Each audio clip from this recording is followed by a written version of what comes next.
Assalamualaikum warahmatullahi wabarakatuh. Wilujeng enjing sadayana kumaha daramang. Wilujeng tepang sareng Pak Jaya dina pelajaran bahasa Sunda.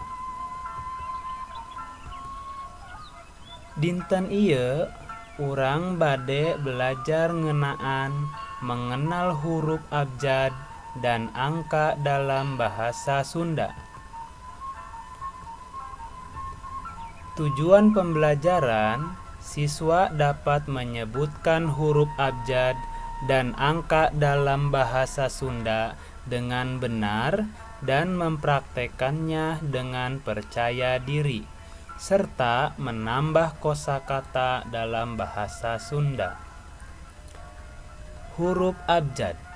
Huruf abjad dibagi menjadi dua. 1.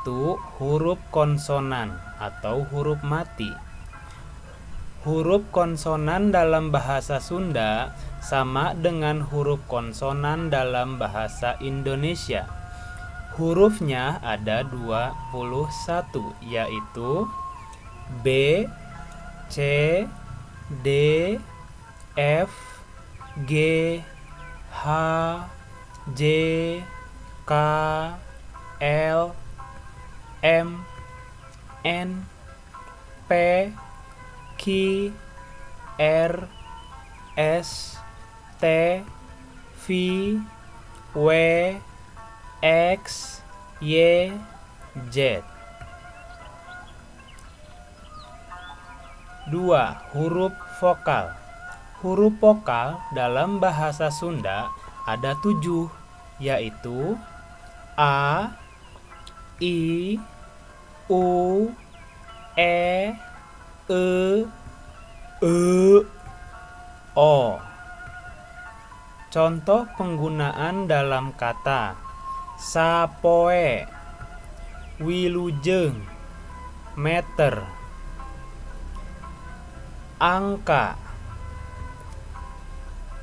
1 dibaca hiji, 2 dibaca 2, 3 dibaca tilu, 4 dibaca opat, 5 dibaca 5, 6 dibaca genep, 7 dibaca 7, 8 dibaca 8, 9 dibaca 8, 10 dibaca 10, 11 dibaca 11, 15 dibaca 15, 20 dibaca 20, 21 dibaca 2 hiji, 100 dibaca 100, 1000 dibaca 1000.